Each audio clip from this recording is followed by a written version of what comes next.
Bonjour à toutes, bonjour à tous. Salut mon cher Bruno, comment vas-tu aujourd'hui? Salut Julien, écoute, ça va très bien. Parfait. Alors justement, une nouvelle vidéo. Ça faisait longtemps qu'on n'avait pas fait une petite vidéo. Bienvenue sur voilà sur notre chaîne YouTube. Ça faisait quelques temps qu'on voulait faire une nouvelle vidéo. On attendait le bon moment. Et je dois dire que on s'est retrouvé la semaine dernière avec Bruno mercredi dernier à Nantes.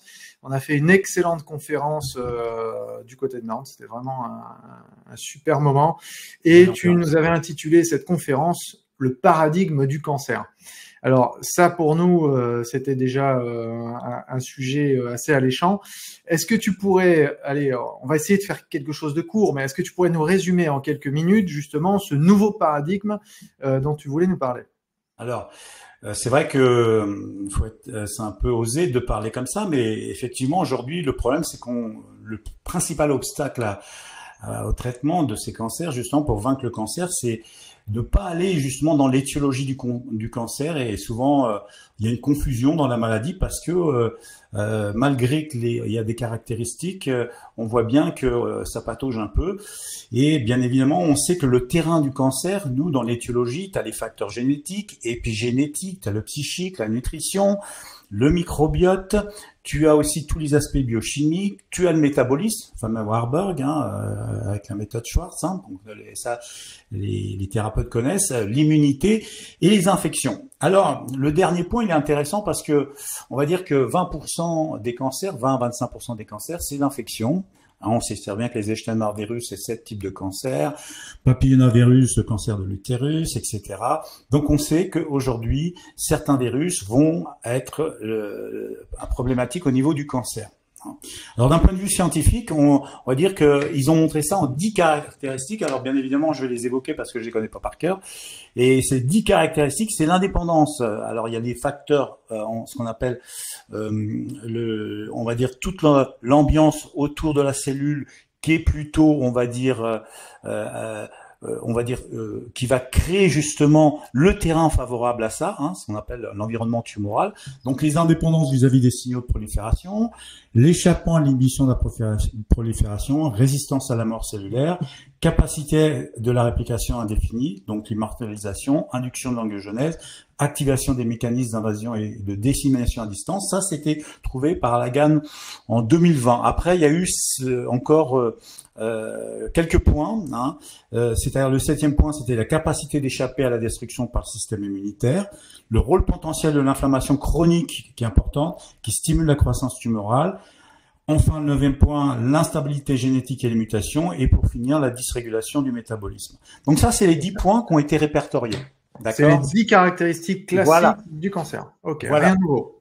Alors, le nouveau point, c'est-à-dire que là, c'est vraiment intéressant, c'est qu'ils sont aperçus qu'il y avait aussi tout ce qui était micro-organismes et qui était rajouté au hallmark of cancer, c'est-à-dire aux caractéristiques du cancer. Donc ça, c'est vraiment hyper important. Ça a été posé, publié dans les études. Et là, ce qui est inquiétant, c'est que tous les traitements classiques contre le cancer qui sont basés sur la théorie de l'ADN, qui ont été aujourd'hui validés par la science, donc la théorie de la mutation somatique, ça n'explique que 2 caractéristiques.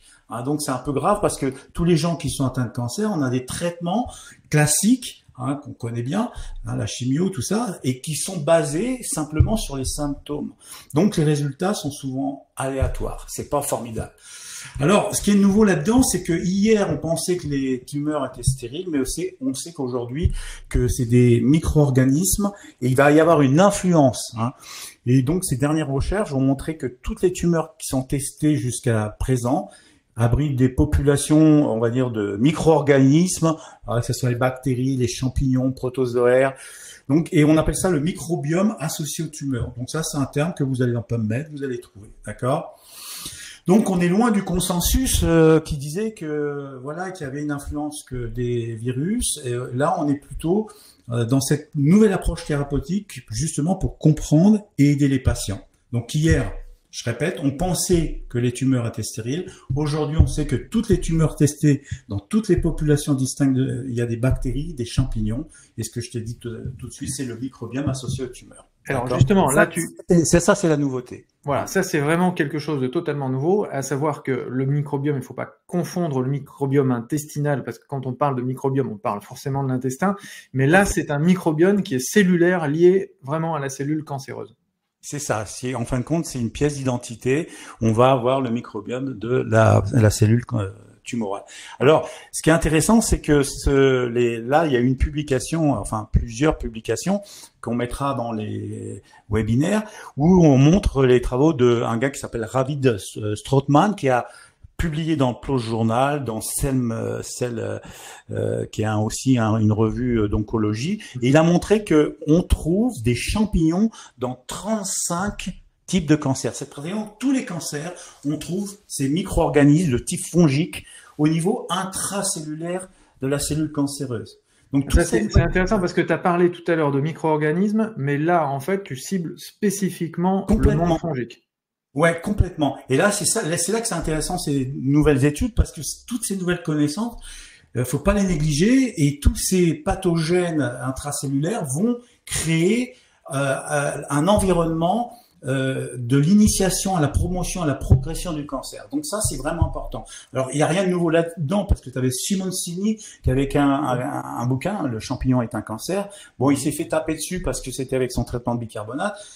Mais il y a aussi Béchamp, Nason qui avait travaillé sur les somatites, donc qu'on appelle les microzymas, qui expliquait que tout ça, ça se pléomorphise, ça change selon le terrain, et ça c'est des mycotoxines qui peuvent venir justement, ils vont inhiber la réparation de l'ADN par exemple, et inhiber tous les gènes suppresseurs. Donc déjà, ça avait été déjà publié auparavant. Donc on passe aujourd'hui de ce nouveau paradigme. Avant, on parlait de dysfonctionnement cellulaire. Les infections elles vont contribuer au développement de la tumeur. Donc ça, c'était la perspective, on va dire, conventionnelle du cancer, avec des endommagements à l'ADN et donc des mutations. Par contre, ce nouveau paradigme, c'est plutôt pas un dysfonctionnement cellulaire, mais on est plutôt dans la suppression cellulaire. Donc là, le champignon va exercer un contrôle sur les fonctions cellulaires. L'agent pathogène va déclencher toutes sortes de symptômes du cancer et il va manipuler tous les aspects cruciaux à l'extérieur de la cellule et à l'intérieur de la cellule pour sa survie. Donc il y a plusieurs étapes liées justement à ce développement fongique. Donc, exactement. Donc ce qui est important, c'est pour donner l'image, c'est un véritable kidnapping. On a déjà vu les terroristes à Marseille, quand il y a eu ce Boeing d'avion, ils ont kidnappé les gens dans l'avion. Ils vont s'emparer de l'Airbus, tu vois, avec tous les passagers. Et puis à un moment donné, ils vont prendre le cockpit, le pilotage, et ils vont faire ce qu'ils veulent. Donc c'est un peu ça pour imaginer le schéma, un kidnapping. Et là, effectivement, on va se retrouver, parce qu'on parlait de l'effet Warburg, mais l'effet Warburg, il est aussi, l'infection doit être réinterprétée, liée aussi à cette infection. Bien évidemment, les carcinogènes sont capables aussi d'activer le Warburg, mais aussi, bien évidemment, l'infection. D'accord? Super. Alors, justement, on va pas rentrer dans les détails là spécifiquement aujourd'hui, parce qu'on va faire un webinaire pour les professionnels. Bien sûr. D'ici un mois et demi. Ce sera la conférence de Nantes qu'on va refaire en webinaire avec vraiment tous les détails par rapport à toutes ces étapes. Sauf si tu veux rajouter quelques éléments, Bruno. Alors, oui, alors disons que ce que je voudrais quand même rajouter là-dedans, c'est que pour que à l'extérieur de la cellule, parce que au départ, bien évidemment, ce sont les carcinogènes qui vont au niveau de l'extérieur de la cellule vont endommager, on va dire, les cellules et entraîner une hypoxie. Alors, bien évidemment, là il y a la radiation, le tabac, les polluants, les pesticides, le glyphosate, les métaux lourds, etc., les nanoparticules aujourd'hui, tout ça va favoriser des dommages sur la cellule et entraîner hypoxie.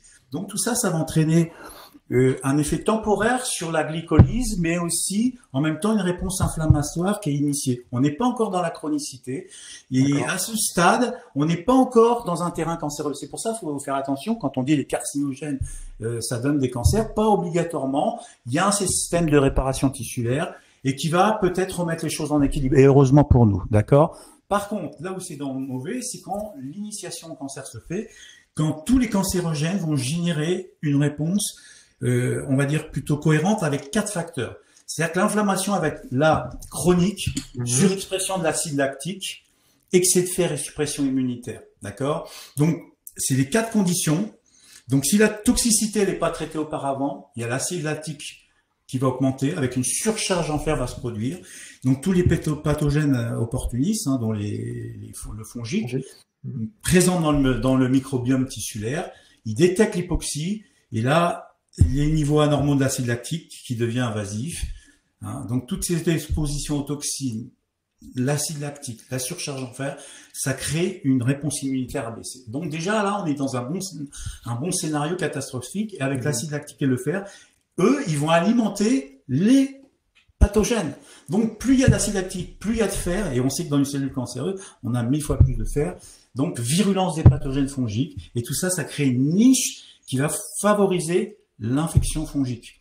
Alors, en dernier réflexe de la cellule, émet des toll-like récepteurs pour se protéger. Malheureusement, ça augmente aussi l'inflammation et la glycolyse. Et là, on rentre dans un cercle vicieux. Et là, il suffit d'avoir en plus une alimentation, on va dire, Western diet, avec des oméga 6. Et là, c'est le feu. D'accord? Donc là, on est déjà à l'extérieur, dans un environnement microtumoral qui est très négatif. Donc après, c'est là que c'est intéressant. On va pas décrire toutes les étapes, mais comment l'aspect fongique va rentrer dans la cellule. Et là, il va rentrer par des stratégies, ce qu'on appelle des facteurs de croissance, H2 et R2G, et ensuite l'épidermal growth factor, qui fait que ça s'appelle l'endocytose. Et là, le fongique va rentrer, il va endommager les cellules épithéliales de la cellule. Vous avez une molécule qu'on appelle écadérine, qui va se dégrader. C'est quand même un suppresseur de tumeur qui va être détruit par le fongique. En plus, le fongique va masquer tous les masquages de ce qu'on appelle les PAMS. L'anagalase va augmenter, les mycotoxines, l'iotoxine, et tout ça fait que on est déjà dans l'intracellulaire donc avec une glycolyse qui est augmentée, une réponse immunitaire encore plus diminuée, et en plus, la cerise sur le gâteau, le pathogène va augmenter ce qu'on appelle le PDL1, programme cell DELF. Ça, on le sait en immunothérapie, c'est pour cacher la plaque d'identité. Et là, ce qui se passe, c'est que ça empêche d'alerter le système immunitaire d'agir contre le pathogène.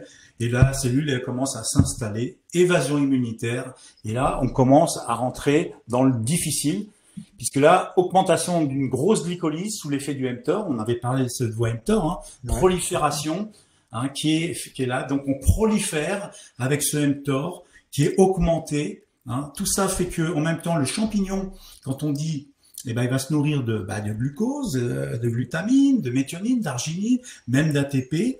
Et là, on voit que effectivement, quand on dit que la cellule cancéreuse se nourrit, c'est aussi le champignon qui se nourrit plutôt. Donc là, c'est quelque chose de très intéressant. D'accord? Alors, tu as fait un excellent schéma parce que je l'ai vu il y a encore une semaine. Il sera dans le webinaire. Tout ça, ça va être repris étape par étape avec toutes les voies de... Oui, on va expliquer ça en détail. Après, il y a une inhibition de l'apoptose, donc c'est lié au mTOR. Donc les cellules cancéreuses vont pas mourir. Et donc là, ça s'aggrave, on va dire, puisque là, ça stimule encore plus. Voilà, les lactates qui font que on va avoir une angiogenèse qui est augmentée. Cette angiogenèse, c'est le facteur de croissance VEGDF, vascular epidermal growth factor, qui est stimulé, donc qui fournit du sang à la tumeur. Donc tout le pathogène fongique va augmenter, et malheureusement, là on verra, parce qu'il y a des MPP9, ce qu'on appelle des métalloprotéases, tout ça, c'est un petit peu compliqué pour évoquer là, mais en fin de compte, il prolifère sous l'effet d'angiogenèse, et là on va avoir une progression après du cancer, des dommages sur l'ADN mitochondrial, et on va avoir une signalisation aussi rétrograde qui va se faire au niveau de la mitochondrie. Donc l'environnement devient de plus en plus corrosif, d'accord, avec plus d'acide lactique, plus de fer, et là malheureusement, dernier point, c'est qu'on a encore une molécule pour sauver la cellule cancéreuse qu'on appelle les galectines 3, qui sont les tuées pour justement, qu'on retrouve très élevées dans le cancer. C'est une molécule qui tue les fongiques. Malheureusement, elle aussi crée encore plus d'inflammation et souvent ça échoue. Et là, on a des résistances aussi à la chimio, tout ça. Donc, on voit que la tumeur est devenue maligne et mortelle. Et là, c'est vrai que ça devient très, très compliqué. Alors, on a dit qu'on rentrait pas dans les détails. Non. Non, voilà, en gros. Mais on pourra les évoquer. Voilà. Maintenant, si on doit avancer, quelle est la meilleure approche, donc, on va dire, préventive de ce développement-là? Alors déjà, là on revient toujours le terrain. Le terrain c'est quelque chose de crucial puisque on va jouer sur 4 paramètres. Rééquilibrer le terrain cellulaire, rééquilibrer, ça c'est le premier point. En deuxième point, on va rééquilibrer le microbiome qui est en dysbiose. Troisième point, on va quand même cibler l'agent pathogène cancérigène. Toujours avoir le réflexe. Et c'est pour ça, dans tout traitement cancer que vous faites de la chimio, que ce soit un traitement holistique, naturel, avec des produits cytotoxiques, il faudra penser à utiliser des antifongiques. C'est primordial. Ça, c'est le nouveau paradigme, vous en entendrez parler. Alors moi, bien évidemment, j'ai rien inventé. J'ai lu les études, j'ai suivi certains scientifiques qui sont vraiment à la pointe et je fais que répéter ce que j'ai compris. Donc ensuite, en quatrième point, c'est affamer le cancer. Et là, on va les développer, si tu veux, un peu plus ça en détail. D'accord ? En faisant le lien entre le microbiote, justement, intestinal, l'inflammation, c'est ça Alors, moi, déjà, je voudrais dire, rééquilibrer le terrain cellulaire, c'est quand même le numéro 1. Donc ça, on sait qu'il faut faire de l'exercice physique, avoir une bonne santé psychique, parce que le psychique, on sait très bien, ça augmente le stress, le cortisol, qui baisse l'interleukine 2. Tout ça, ça fait que vous avez un TH1 qui est moins puissant. Et le TH1, c'est des lymphocytes qui tuent votre cellule cancéreuse. Donc ça, c'est important. Gestion du stress, exercice physique. On sait que l'exercice physique, et là, c'est une étude qui est complètement récente que je vais montrer dans l'étude, on a 60% de moins des cellules cancéreuses circulantes. Après 50 ans, on fait des cellules cancéreuses circulantes dans le sang. D'accord ? À plus ou moins degrés, plus on en a, plus il y a danger. Et donc, l'exercice physique va tuer ces cellules circulantes voilà. Et elle va booster aussi le système immunitaire. Alors, comment on rééquilibre déjà le terrain cellulaire? Déjà, une alimentation, on va dire bio, hypotoxique, hypoallergique, des légumes, des légumes bio, des fruits bio. On évite les viandes avec tous les polluants qu'il y a dedans. Tout ça pour avoir des polyphénols, des prébiotiques et surtout diminuer l'inflammation. Ensuite, on va éviter les sucres raffinés, bien évidemment, tout ce qui est, on va aller de l'air frais, l'air frais est important, et on va éviter aussi tout ce qui est les champs électromagnétiques, parce qu'on sait que les champs électromagnétiques sales, le Wi-Fi, etc., réactivent les virus, les candidats. Là, il y a des publications qui montrent réactivation des candidats dans les hôpitaux, des résistances aux antibiotiques. Donc tout ça, c'est publié, ça joue sur la calcinurine. Donc diminution. Tu avais déjà parlé de ces ondes électromagnétiques et de mTOR, mais là, finalement, en plus, tu en rajoutes sur les développements. Ah, complet. Complètement. C'est-à-dire qu'aujourd'hui, on sait que tout notre corps est vibration et que ces ondes, malheureusement, sont pas les bonnes ondes qui viennent on va dire, de notre environnement, mais plutôt d'un environnement fabriqué par l'homme et souvent délétère sur notre physiologie, donc réactivation virale. Donc là, c'est vraiment important de gérer ça. L'air frais, comme j'ai expliqué, gestion du stress physique et mental. Ça, c'est un rythme de vie souvent plus lent. La sociabilité, tout ça, ça joue et on est déjà sur le terrain. Donc ça, c'est simple à comprendre, d'accord ? Ensuite, on va arriver au microbiote. Donc le microbiote, lui, il a besoin, c'est la base, c'est le carrefour de tous les dangers, comme on a expliqué, microbiote buccal et intestinal. Donc on fait attention à la bouche. Là, les travaux de Donatini sont intéressants. Il a fait un bouquin là-dessus qui est intéressant sur le microbiote de la bouche et l'intestin. Et là, on sait que la dysbiose va favoriser le cancer, avec une baisse du TH1, on l'a vu tout à l'heure, les lymphocytes TH1, c'est important, c'est anti-cancer. Et il va y avoir une augmentation des TH17, qui sont aussi des tueurs, donc de l'inflammation. Ces TH17, ils sont élevés dès qu'il y a du fongique. Dès que vous avez des candidats albicans, et ça, on sait qu'on a un équilibre microbiote qui est de 15% de mauvaise flore et 85% de bonne flore, d'où des candidats. Mais quand ils prolifèrent, on a une augmentation du TH17 qui est pro-cancer avec l'interleukine 17 et l'interleukine 6 et aussi augmentation des TREG. Donc ça, c'est des choses qui sont importantes. Alors, je voudrais revenir sur l'inflammation parce que cette inflammation chronique, c'est la propagation du cancer. D'accord ? Donc là, on peut regarder des tests, la protéine C, le fibrinogène.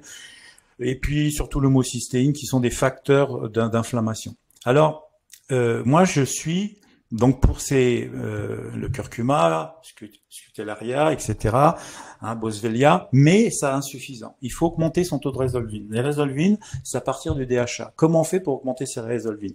Il y a des études qui montrent que c'est 1000 fois supérieur aux anti-inflammatoires non stéroïdiens. On mettra la publication. Alors, on les augmente tout simplement en utilisant un tout petit peu d'aspirine ou alors de la reine des prés qu'on va utiliser avec du DHA, d'accord? Parce que le DHA, c'est le précurseur des résolvines et des protectines. Ça, c'est important. On utilise aussi, on sait qu'il y a un déséquilibre dans les macrophages avec une surexpression des macrophages M2 qui sont inflammatoires. Et dans tous les cancers, on se retrouve avec ces macrophages M2 très élevés. Donc, le mannose, on aura ce mannose-là chez Oronalis, je pense. Dans très peu de temps, ouais. Voilà, qui va jouer sur la résolution en diminuant entre 4 et 6 grammes par jour, cette augmentation d'inflammation liée au macrophage. D'accord? Donc là, déjà, c'est déjà un bon terrain. Pour le microbiote, il faut du butyrate, il faut des prébiotiques. Alors, on préconise le Xos et le Rose parce que ce sont des doses, Xos et Gos, pardon, galacto-olysaccharides, qui sont... Voilà, tu vois, j'arrive à le dire maintenant. Xylo-oligosaccharides, bravo. Voilà. Donc cet été, tu as bien travaillé. Voilà, je suis plus du tout dyslexique, c'est grâce à Oronalis d'ailleurs. Et les premières études associant au cancer donc montraient que justement le microbiote intestinal, c'est des études récentes entre 5 et 10 ans, c'est assez récent, qui montrent déjà que toutes les maladies inflammatoires chroniques de l'intestin sont suivies souvent d'un cancer. Alors bien évidemment, tous ces champignons vont créer des mycotoxines, et vous en avez une qu'on appelle le mannan, que dans le HIV on connaît, qui est un destructeur du système immunitaire. Il n'y a pas plus puissant pour diminuer l'immunité.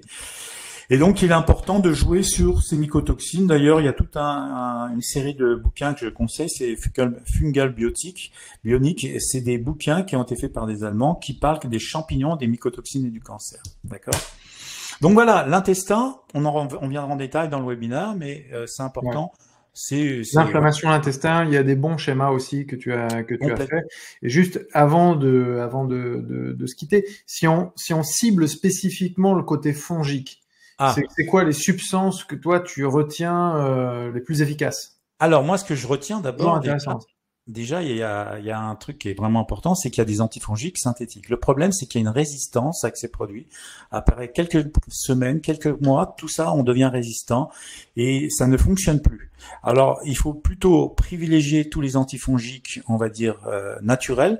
Ça, c'est les produits complexes qui contiennent plusieurs molécules antifongiques. Bon, depuis l'évolution, depuis des millions d'années, on sait que ça fonctionne, il n'y a pas du tout de résistance. Et là, l'industrie pharmaceutique peut pas rivaliser avec ces produits qui sont des antifongiques, qui sont pas du tout toxiques pour le foie, parce qu'il faut jamais oublier, vous avez tous les familles, kétonolazone, éconolazone, enfin tous ces molécules-là qui sont au niveau des cytochromes du foie très toxiques. Il y a eu même des décès. Donc ça, faut pas rigoler avec ce genre de molécules-là. Donc on va plutôt éviter. Donc on va éviter tout ce qui est les prises antibiotiques, les corticoïdes, tous les sympathomimétiques, les gens qui prennent la cocaïne, des produits stimulants, tous les produits qui sont à base de testostérone vont faire que vous allez moisir. Le stress émotionnel, bah oui, on moisit quelque part avec ces candidats. Donc il y a une surcharge de candidats et on voit bien que malheureusement dans les médicaments, il y a beaucoup de produits moisisseurs. Donc ça, c'est pas terrible justement. Et on parle du stress oxydatif, on parle de l'inflammation, mais il faudrait parler aussi que les moisissures. Et d'ailleurs, plus on vieillit, plus on moisit. Et d'ailleurs, au décès, c'est une grosse moisissure. On pourrit carrément. Je pense que, sans aller jusque-là, mais en tout cas, oui, on va s'arrêter lié à la moisissure ou lié au candidat ou lié au développement fongique. Ça parlera à beaucoup de naturopathes qui ont déjà ça dans leur vision. Mais tu n'as pas répondu à cette question. Qu'est-ce que tu utilises pour traiter justement ces Alors, bien évidemment, il y en a toute une ribambelle de produits entre la patchouli, le méthylène, l'ail, l'origan, le titri, mais souvent des huiles essentielles qui sont problématiques au niveau hépatique. Donc, moi, j'en ai noté 4 qui vont jouer à merveille parce que ça va jouer aussi sur les tous les facteurs intracellulaires et extracellulaires des étapes du cancer au niveau fongique. L'artémisine, qui est un antifongique intracellulaire remarquable, on va les évoquer, l'huile de cumin noir, le Scutellaria bacalensis et le Rotor. D'accord? Alors l'artémisine, numéro 1. Hein, pourquoi? Parce que plusieurs mécanismes dans le cancer. Donc on sait qu'en plus tout à l'heure j'ai parlé autour de la cellule d'une protéine qu'on appelle E-cadérine, qui est suppresseur des cellules cancéreuses, qui est détruite par le champignon. L'artémisine, elle augmente cette protéine qu'on appelle E-cadérine, qui est protectrice au niveau de la cellule. Ça, c'est important. En plus, c'est un puissant antifongique intracellulaire qui jouait sur des Cryptococcus, qui est une forme aussi de champignon, mais surtout du Candida albicans. Et autre mécanisme, c'est la ferropoptose. Hein, on a évoqué la dernière fois, peroxydation lipidique avec le fer qui se croise avec le fer au niveau intracellulaire. Tout ça, ça crée une peroxydation lipidique grâce aux radicaux libres qui croisent le fer, enfin le fer qui recroise l'artémisine, radicaux libres, peroxydation lipidique, donc les membranes cellulaires explosent, donc effet cytotoxique. Donc là, c'est vraiment important. Donc le fer va jouer un rôle crucial cytotoxique lié à l'artémisine. Okay. Et aussi, l'artémisine va avec le fer apporter la même chose sur le fongique. Donc ça, c'est vraiment intéressant au niveau de l'artémisine. Le cumin noir. Alors le cumin noir, ça on le connaît très mal et en réalité au Moyen-Orient ils ont eu des très très bons résultats dans le Covid et la thymoquinone, si vous allez dans PubMed, vous allez trouver une ribambelle. Quand je dis une ribambelle, c'est assez impressionnant d'études. L'huile de Nigel. Hein. Voilà, l'huile de Nigel et la molécule c'est la thymoquinone, elle est puissante antifongique. Alors ça induit l'apoptose. Donc ça, c'est intéressant puisqu'on a vu tout à l'heure, les candidats inhibent l'apoptose. Donc ça induit l'apoptose. Ça inhibe la prolifération, dit mTOR. Ça diminue l'angiogenèse. Donc ça, c'est important. VEGF. Hein. Donc ça, c'est quelque chose qui est pas négligeable. Ça joue sur le NF-κB et ça joue sur les métastases avec le AMPP9 qu'on a vu tout à l'heure. D'accord? Et puis après, il y a d'autres molécules, PPR-gamma, STAT3, MAC, et puis aussi mTOR, un inhibiteur mTOR. Donc ça, c'est les choses principales. Alors, je vais mettre une petite nuance quand même. Vas-y. Et une sacrée news. J'ai lu récemment une publication, comment le cancer turbo qui est induit par le vaccin micro-ARN, parce que le vaccin de Moderna et Pfizer, il a, lié à l'aspect protéine, il va endommager en diminuant le P53. Et l'huile de cumin noir, c'est un gros booster du P53. Ah, okay. Et on peut l'associer d'ailleurs avec le thé vert. Hein. C'est deux gros boosters. Voilà. Et ça joue aussi sur les gènes suppresseurs des tumeurs qu'on appelle P21 et STEN. Donc ça, c'est quelque chose, bon voilà, on expliquera.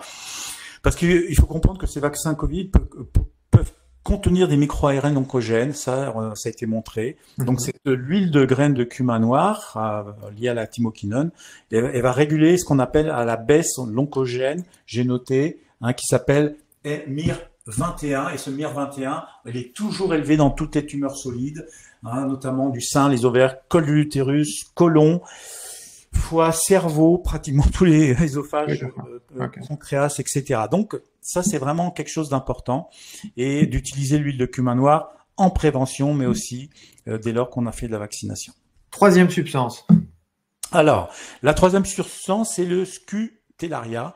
Donc Scutellaria, pareil, ça joue, c'est un antiviral. Tu as vu, on en avait discuté avec Bernard Lambert, hein, que lui, il l'utilisait à haute dose, hein, d'ailleurs pour d'ailleurs dans le Covid, hein.